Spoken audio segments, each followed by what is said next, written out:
worship like that. Just worship like that. Just worship like that.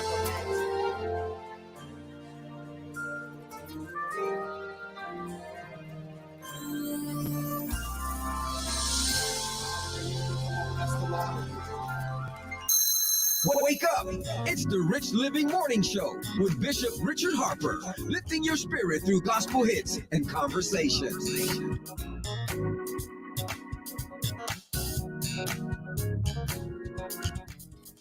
Yes. It's the Rich Living Morning Show where we bring you great gospel music and inspiring conversation. You know, the Rich Living Morning Show is always keeping up with culture and society. And it is Women's History Month. And certainly, even in my career as a minister, I have supported women, the roles of women in leadership, even in the church, as well as in the marketplace. And one thing about it, I'm a mama's boy. Y'all already know that. I'm a mama's boy and a granny's boy as well, a granny's grandbaby. So today I'm so excited to be kicking off this series for the month as we are celebrating Women's History Month.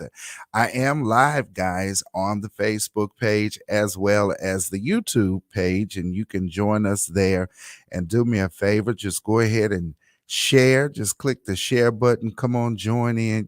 People do that when they come on Facebook Live. They say, come on in, come on in, come on in. I'm waiting for you. Everybody just come in right now and just click the share button, because my guest today has some wonderful things to share with us today that I believe will empower you, will impact your life in a positive way.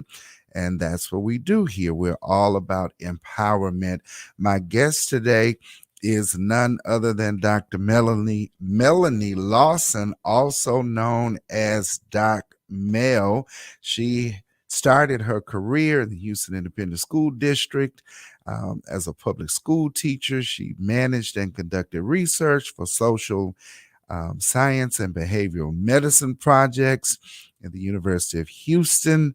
She served as a senior advisor to former Houston Mayor Lee P. Brown concerning public health issues. She is definitely qualified to be a speaker for Women's History Month. She's been named in the Who's Who Amongst Teachers, the Who's Who Among American Women, the Empire Who's Who Among Women in Education. Currently, she serves as the Executive Director for the School of Continuing Education for Texas Southern University. She's an Associate Professor in the College of Pharmacy and Health Services. The first, we're always blessed to have first on our show, the first African-American to receive a PhD in social work from the University of Houston. She holds a master's in public health from the University of Texas and a bachelor's degree, of course, from that great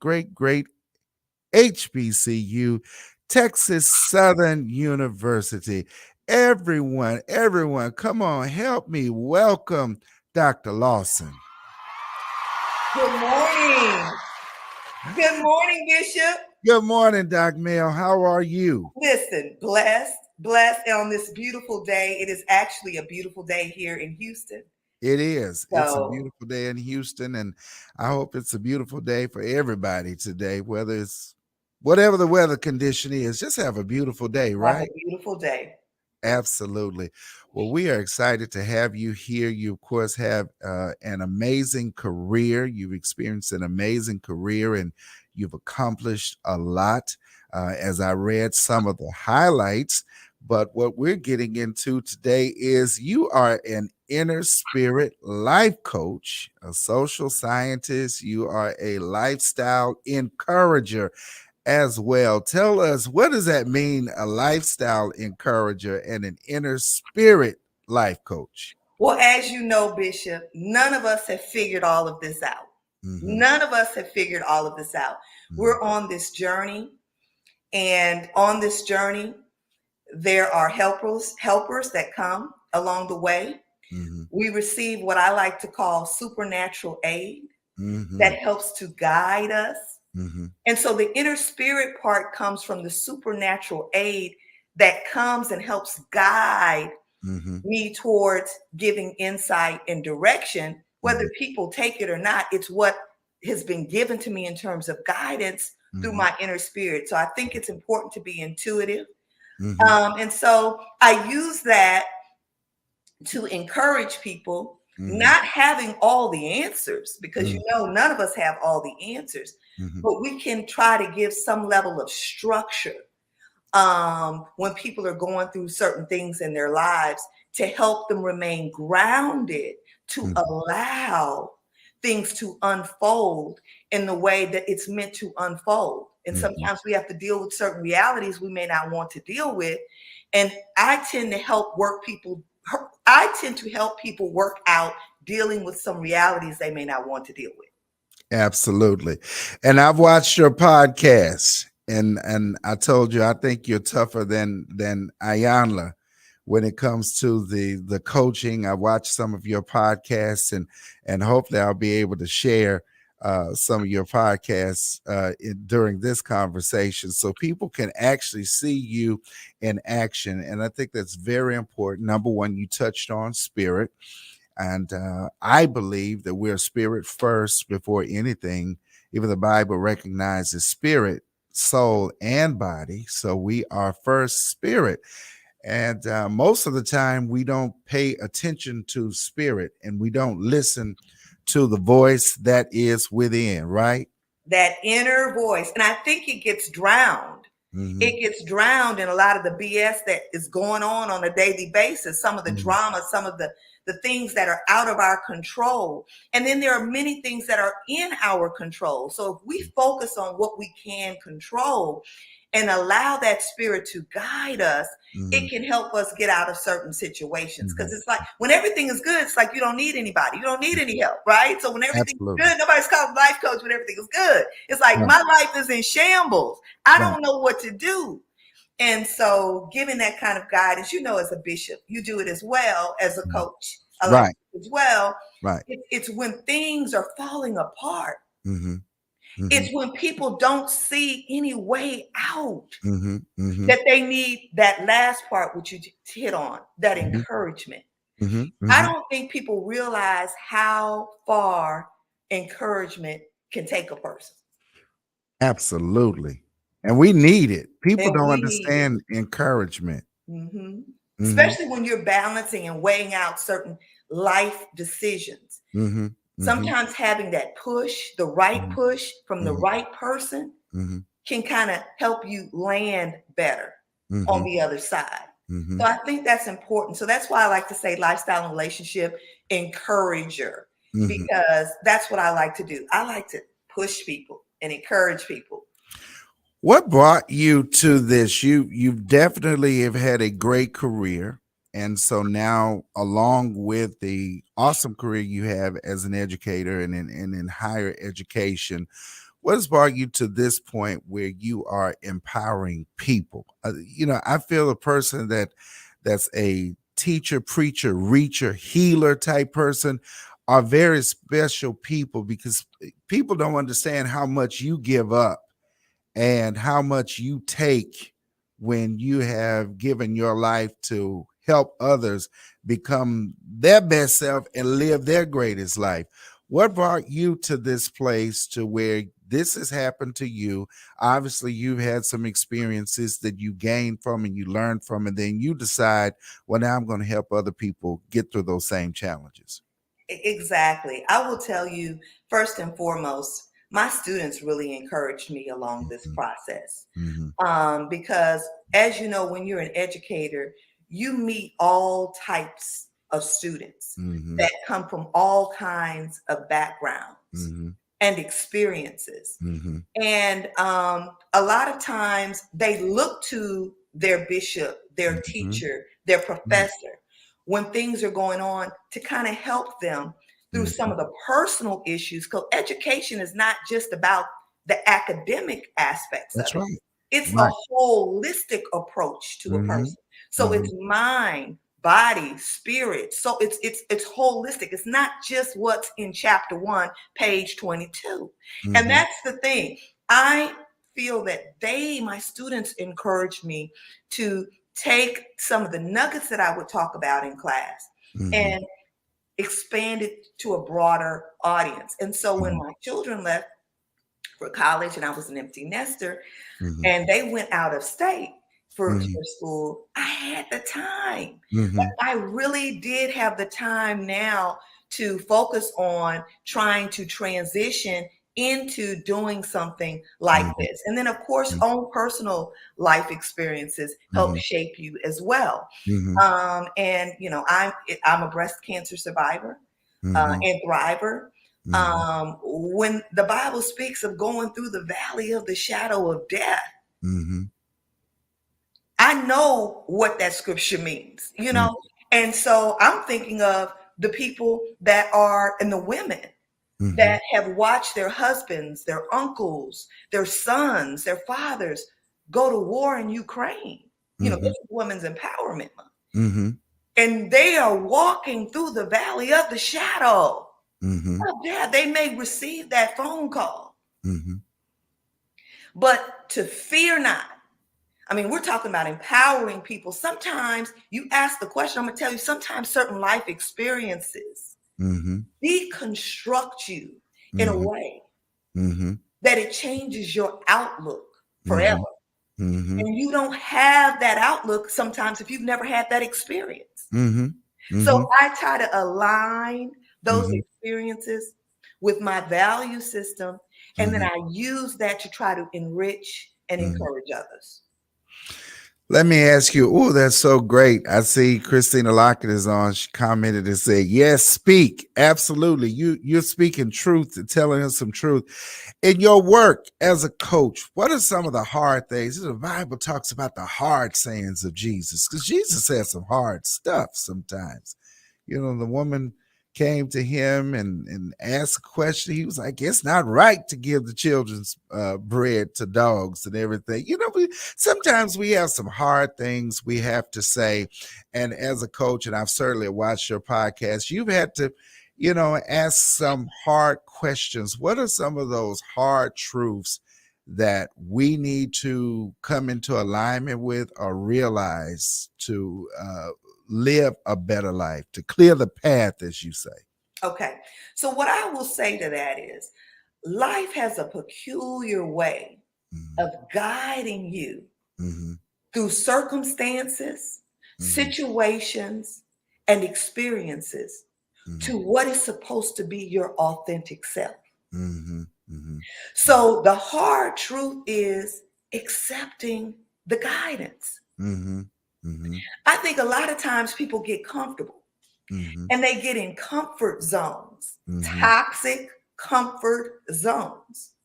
And so it's difficult for them to come to the realization that if I change Mm-hmm. this situation, then I may get an outcome that I truly deserve.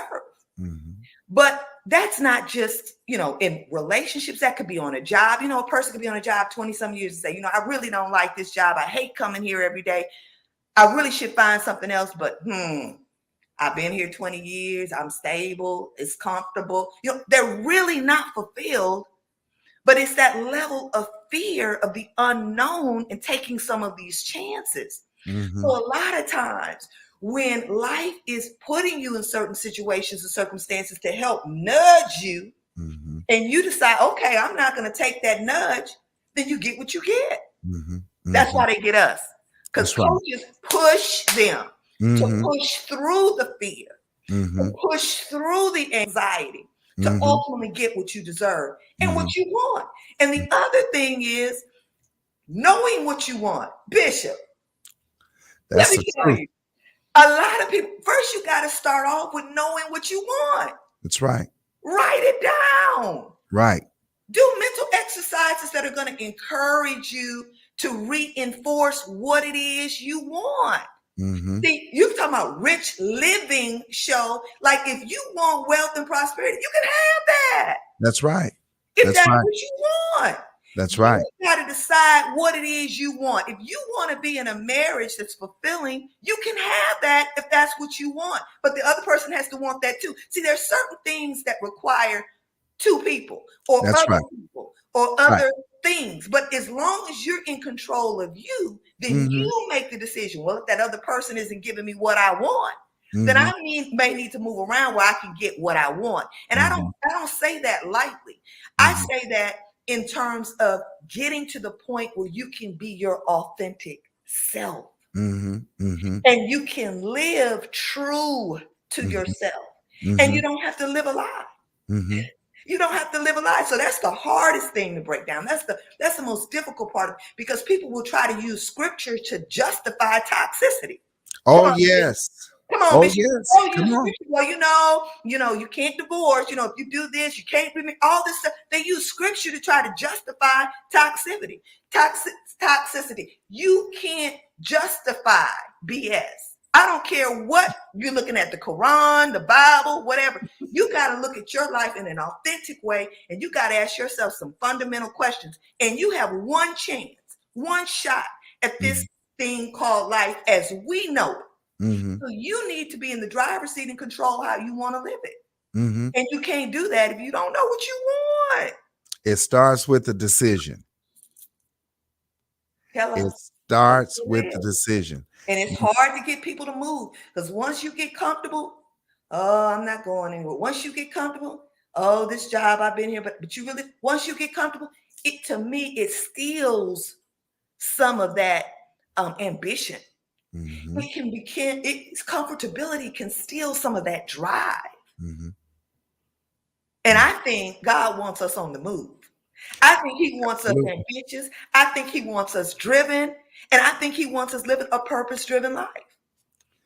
Absolutely. If you're just tuning in, you're listening to the Rich Living Morning Show. My guest today is Doc Mel, and we are having a great conversation this morning with her. Thank you for joining in. If you're tuned in on YouTube or Facebook Live, please make sure you click the share button. And you can also share this directly in the people's inboxes. Sometimes my guests may be like, is Bishop paying attention to me?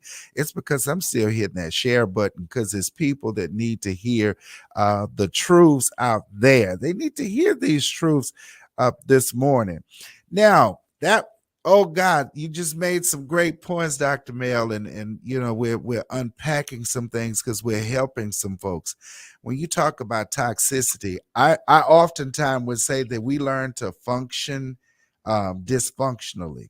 We learn how to function in dysfunction, and I've got to go back in the day, kind of showing my age a little bit here. But you remember we had those dial TVs with the Oh, yeah. knob on it. And if you grew up in the urban, we don't say hood anymore, but if you grew up in urban communities, then you had some people that had those pliers when the knob was broken. And the grit pot with that lid that had the handle missing. Yeah, And you use the absolutely. fork to pick it up. That's real old Absolutely. So school. we knew how to work with things when they didn't work properly. We used things and we learned how to just make things work. But I think there comes a point in life, and especially as it relates to your success and living out your purpose, that you have to move beyond just making stuff work. That you are compromising yourself, you're compromising your beliefs and your convictions just to make something work. Woo, that's a whole word, Bishop. Wow. That's a whole word, Bishop. Mm. The question is, am I living a lie? Oh, come on. Or is this my authentic self? Right. It's two questions. Right. You're either being real or you're not being real. Right. So I like gray areas. There's nothing wrong with different shades of gray. But only you know whether you're living an authentic life. But you first got to know what does that entail? You got to know what that tells. I mean, I was thinking about when you were saying that, how we used to have to make do and improvise. and Yes. figure things out. Right. There's this campaign going on around social media now about Harriet Tubman. If Harriet Tubman could make the steps, all the steps she had to take to freedom, this campaign is asking women, then there's no excuse why you can't make some steps. That's right. Hello. Now, if Hello. Harriet Tubman, now she wasn't in Birkenstock shoes, No. and she probably had a bag for her essentials, an old potato sack, some wasn't a Louis, Mm-hmm. and she figured out how to walk herself to freedom. Right. She took the necessary steps when she was facing getting caught, the possibility of being lynched, being killed. Y'all don't hear me. What I'm saying is true empowerment comes from learning from other people's stories. See, it encourages us. If they could do it then, surely I can step myself out of this abusive situation. Surely I can step myself out of this unfulfilling job. Surely I can take the risk to step myself out of whatever situation you find yourself in, sometimes that you didn't have control over, but you can somehow find the steps to take to step yourself out. If we could learn from our ancestors, women's empowerment, if we can learn from women who had to take the necessary steps, the women in Ukraine right now, they're having to take these steps, y'all. That's right. Think about it. If you're not up on the news, turn it on. They're taking major steps. They're leaving with 2 bags, 1 bag, everything, all their possessions, going into other countries. They are fleeing. And they may be scared. Take the step. There may be anxiety. Take the step. What about when we sabotage ourselves? Because you can talk yourself into stuff as much as you can talk yourself out of stuff. And a lot of people talk themselves out of success. I watch people fight for their limitations. As soon as you say, give them an idea. I've coached, I've counseled business people. Their businesses are closed now because they fought for their limitations. People have not completed their degrees. They have fought for their limitations and continue to make those excuses. And it's self-sabotage. And in your work, you've dealt a lot with self-sabotage in that topic. Well, I will tell you, I think it's rooted in childhood. I think you don't come out the womb sabotaging yourself. That's right. I think sometimes, and this is what we do in social work, as you know, sometimes you have to peel back some layers. Right. And I call it the ABC approach. The A being the antecedents that lead to B, which are the behaviors that can be constructive or non-constructive behaviors that lead to C, which are choices that result in consequences. Okay? And so to address that issue of self-sabotage, a lot of times that starts at an early age. And so we've got to reprogram some of those things that may have been programmed the wrong way. Because maybe you had a parent that didn't know any better. Show them some grace. Maybe you had a parent that raised you the way they were raised.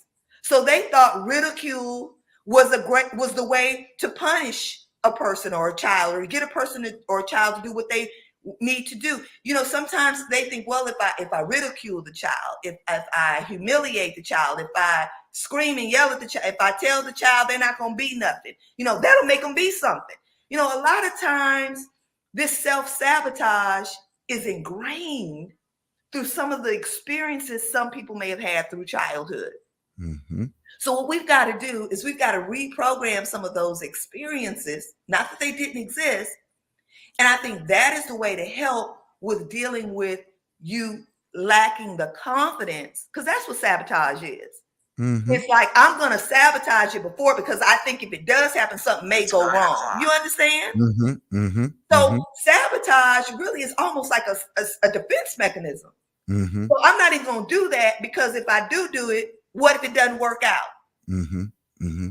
In many instances. I'm not saying in all instances. So Mm-hmm. you got to get to the root of the sabotage. Mm-hmm. And a lot of it has to do with childhood and how you were raised and how you were disciplined Mm-hmm. and how your parents talked to you. What are steps to reprogram, to shift the paradigm? Because everything is paradigm. How you view the world, and our paradigms are shaped from our experiences, like you said, childhood, education, your church background, your religious background. All of these things shape the paradigm, how you view the world, how you see the world. Walk us through, as if we were your client this morning. What are the steps we can take to reprogram our minds and get some new stuff to think about? Well, the first step is you've got to decide that you're willing to do the work. It's not going to happen through osmosis. Mm-hmm. Change is not going to drop out the sky and hit you on the head, and there's going to be a certain change in your mental state and how you see things and how you view things. You're going to have to do the work. Now, what does the work entail? Mm-hmm. You may have to read a book. Mm-hmm. See, I'm just going to be very honest. You Please, know, yeah. you may have to read an actual self-help book. I recommend a book. All my clients have to go through this book because it's only 21 pages long. It's called As a Man Thinketh. Oh, yes. By James Allen. Yes. That should be required reading. My nephews, anybody, Christmas, that's what I do. It's required. Because I think the first step to gaining knowledge is through some kind of book. You got to get the knowledge, even if it's through a radio program like this. This is a step. Finding ways to get the fuel that your body needs so it can then run at an optimal level. We're not putting in the right fuel, y'all. And I'm not talking about just food. I'm talking about the things we watch, the things we listen to. Pornography. There's all kinds of things that are out there that diminish and deplete us from being our higher self. That's right. So you got to reach for that height. Nobody can give it to you. You know, I used to watch that show Dallas back in the day. So I'm real old school. Let me tell you one thing Jock Hewen said. He said, son, nobody's going to give you power. You got to take it. That's right. That's and right. Always stuck with me. Wow. What you want out of this life, you're going to have to take it. Nobody owes you anything, and nobody's going to give you anything. And if they do, it's a gift. That's right. So you got to concentrate on the work where you can take back your power. You preaching, you prophesying. That's what I believe. You're speaking and to that's some why we people. coach people, because they need someone to coach them and push them through this to get them to see that you can take back your power. Nobody owes you anything, and nobody's going to give you anything, as Jock would say. You better take it. You better take control of your life. Somebody put that in the chat. Take it. Some of y'all need to just go on and just chat that out right there. Just go and put it in the comments. Just take it. If you're sitting in the listening audience, write it down. If you're listening, just write it down. Take it. That's powerful. And we're not perfect, Bishop. No. We're going to make mistakes. There's no perfect parent.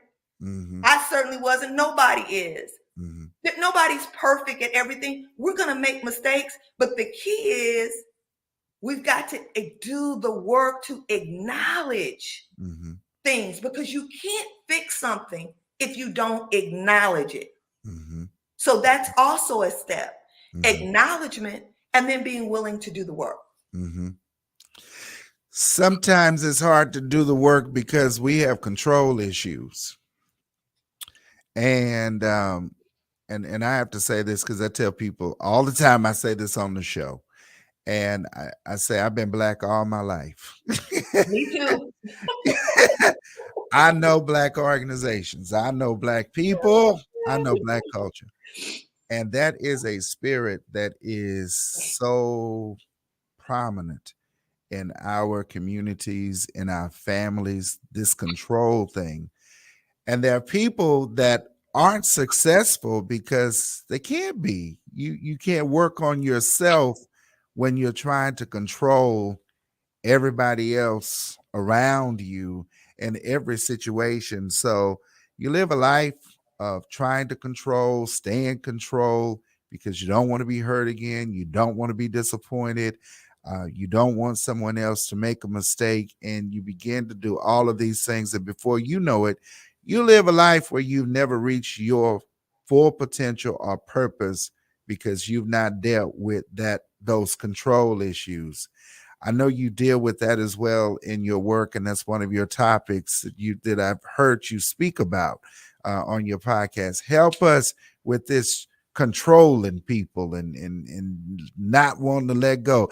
Especially this is women empowerment, it's women's history, because there are a lot of sisters out there of all. I'm not just talking about, when I say sister, I'm not just talking about black. Okay, a lot of sisters. Mhm.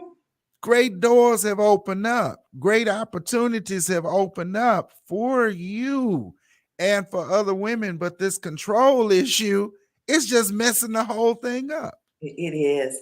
The first thing I thought about when you said that was weight. Mm-hmm. A lot of women allow a lot of things to weigh them down. Mm, Other people's problems, other people's issues. The control comes in because there's a lack of setting boundaries. So we allow these weights to continue to build on us. mm-hmm. And then there's no outlet to release them. So Mm, once we get started being involved in a certain situation, we don't know how to let it go. mm-hmm. So to deal with control, you've got to also be able to deal with the yin to that yang, which is letting things that are weighing you down go. Mm-hmm. See, everybody has to understand that every tub sits on its own bottom. That's right. Now, you are responsible for you. You raise your children, they become grown, they have to live their own life, they've got to make their own decisions. Hopefully, it's geared towards some level of independence. But a lot of the stuff that weighs us down is stuff that we allow to weigh us down because we won't let go of the control. Sometimes our children, grown children, are weighing us down. Mm-hmm. When we can say, you know what? They just may have to skin their knee. And then they may have to go to the doctor on their own. I'm talking about skin their knee in life with Exactly. certain situations. Mm, I don't agree with that situation, but guess what? I'm not going to allow it to weigh me down. mm-hmm. So I think with a lot of women, it's because it's instinctive in our nurturing nature to want to help and to assist. And sometimes it's at the cost of our own health. So we neglect self-care. Mm-hmm. We neglect eating right. We neglect exercise. We don't have time to do the things we need to do for self-care because we are so busy Mm-hmm. caring for Mm-hmm. others. Mm-hmm. That's what we need to do. We need to start thinking about it in a different way because if we break down, then how are we going to care for others? Right. So I think the control is like Mm-hmm. a yin to the yang of letting go. You can Mm-hmm. deal with control issues if you can learn to let go of certain Mm-hmm. things. And we need to set some boundaries. That's We right. need to set some financial boundaries, Mm-hmm. emotional boundaries. Look, I'm sorry you're going through this, but I can't help you with that. I got enough on my plate. I'm dealing with you. You have to call another girlfriend. You have to call. Mm-hmm. Oh, that sounds cruel, Doc Mel. No, you got to know when your cup is full. Mm-hmm. And Mm-hmm. you got to be able to let go and release some of that weight. Mm-hmm. Mm-hmm. Mm-hmm. And boundaries should not be viewed as a defense mechanism, as a tool of fear. But boundaries are not just for the people outside of the boundary, but the boundary is for you. Exactly. Kind of like forgiveness. Uh-huh. It's for you. Mm-hmm. So setting those boundaries, it allows you to work on the self-care that's necessary to be the best mother, the best wife, the best girlfriend. You Mm-hmm. know what I mean? The Mm-hmm. best auntie, the best cousin, whatever role you play, Mm-hmm. you want to fulfill it at your best. Mm-hmm. So, what control does, sisters, is it weighs you down. Mm-hmm. So, you got to learn how to let go. Mm-hmm. You got to learn how to let go, and letting go will allow you to operate at your best self. Ooh, this has been great. I want to ask you this as we're narrowing down in this conversation. We definitely will have to have you back again. And I know there are a lot of Anytime. yeah, and I know as shout out to Miss Cheryl Roseborough, excuse me, Minister Cheryl Roseborough. Yes, that's my family. Hey, That's Shirley. right. That's right. She texted me and she said, "You gotta meet my friend Dr. Lawson." And she texted me and I said, "Yes, ma'am. I will meet Dr. Lawson." So shout out to her if she's listening, or she may go back and watch this. I like to ask this question, and I've asked politicians this and everybody this. This is a we are a Christian station, and I know I get a lot of people in ministry that view. What can we do in the church to really uplift women? I know we have women run the church and we have a lot of women's programs, but those don't necessarily really touch the heart of women sometimes and really get to the crux of it. What are some of the programs or things that we could be doing right now that you Mm. see from your work to empower and raise up women? Oh, wow. That's an excellent question. I mean, outside of programming that's already phenomenal and that's done, is I think giving women time, Hmm. you know, and when I say that, I mean uninterrupted time. I think retreats are important. Hmm. And I don't mean church retreats like just in the church building. You Right, know what right, I'm right, saying? right, right, I'm saying investing, right, right. investing in some self-care Exactly. on the real, Hmm. on the real. Hmm. That includes nutritional, guidance. That includes spiritual guidance. That includes rest, Hmm. respite, Hmm. relaxation. Hmm. That Hmm. includes them not having to deal or think about what's going on in their lives daily, an escape. The Hmm. church can give women an escape through some level of retreat. Hmm. And Hmm. I mean that with all sincerity. Hmm. And I think that it needs to be well planned, well thought out. Hmm. It could be, by a tropical rainforest. Hmm. Hmm. It could be, I'm just speaking truth here. It Hmm. could be infused with nature. Hmm. Hmm. But I think there needs to be some level of preparation and planning when it comes to allowing people to work and focus on self with some time. That's Hmm. the most precious thing you can give a person Hmm. Hmm. is your time. Hmm. And Hmm. for them to be able to have some time. Hmm. So that's what came to my spirit Hmm. when you asked me that question. Hmm. You just helped me as a man, as a leader. And even and my wife is watching right now, Brittany. Hey, sweetie. And so you just got an idea, Pastor Brittany. You just got an idea for the women at our church.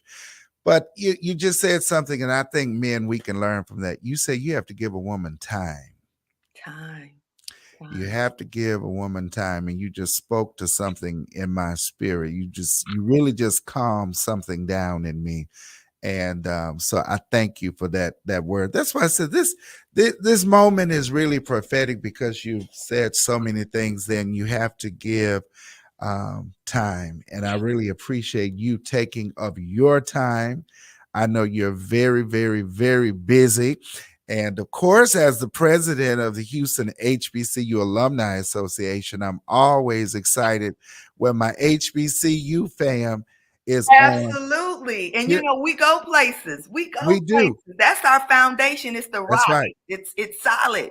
That's right. That's right. I told somebody the other day, I've been telling people this. I said, I don't care if I go to Texas Southern University and get a degree in basket weaving. I just cannot live in Houston, Texas and not be a part of that legacy. It's when you see Texas Southern or Southern University in the room, I mean, it's a whole vibe. It's a whole vibe. It's a It's whole vibe. it's a whole vibe. And so I say, you know what? I some way, somehow, I've got to go back in there and become a maroon and gray tiger. So now We my Paul, welcome you. We look, welcome now my you. Paul Quinn people, because I'm a graduate of Paul Quinn. Don't get on me, because I know my Paul Quinn people will be like, did you really just say that? So, but anyway, we thank you so much and we appreciate you. Oh, What's next for you? What do you have coming up? Any virtual events or anything you have coming up, and your podcast, and how can those in our rich fam stay connected with Doc Mel? well, you can connect with me on Instagram, Twitter, even that's at Doc Mel Talks. That's my handle. I'm even on Facebook.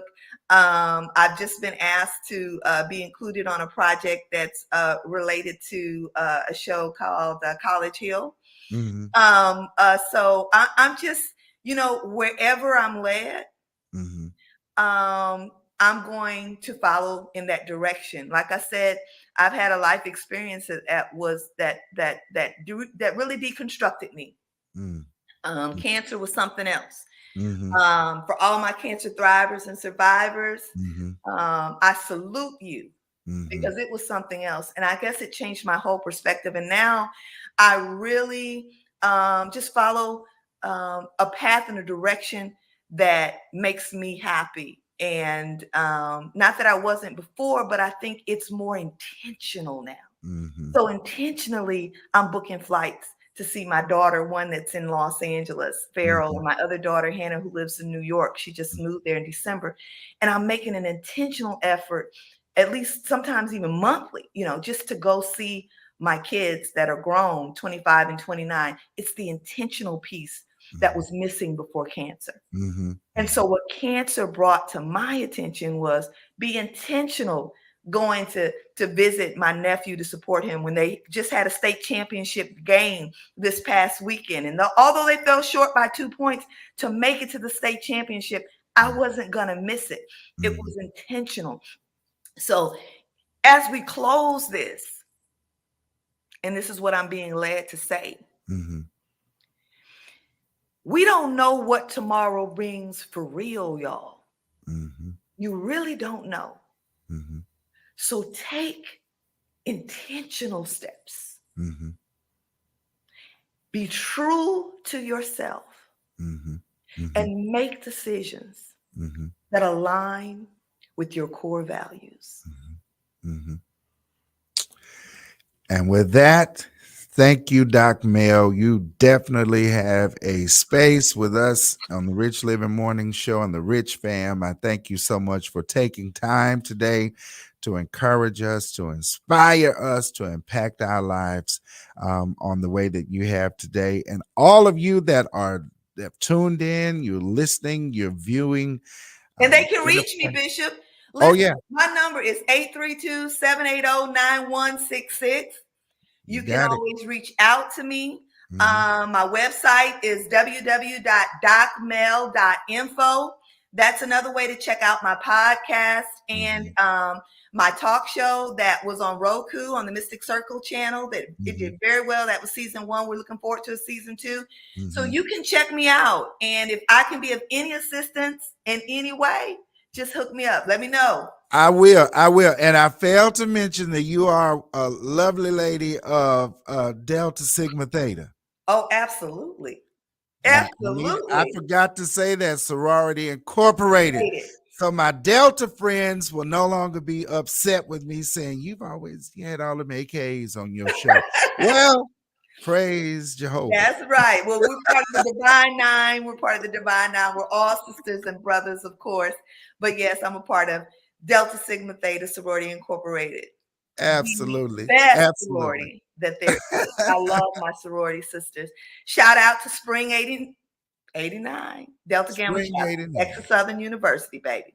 All right. All right. Thank you, Doc Mill. You have a great day today. All And we right. love Thank you. you And for come having see me us on. again. Thanks for All the right. invitation. Bye, friends. Bye-bye.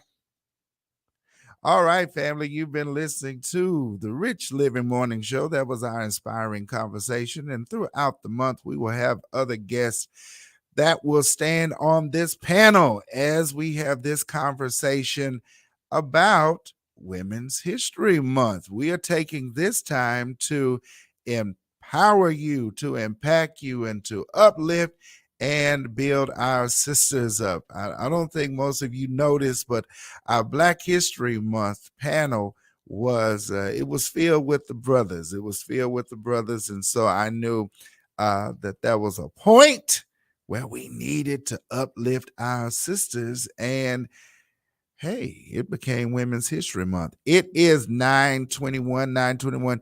Keep listening to us on the Rich Living Morning Show right here on Raise the Praise 100 Houston.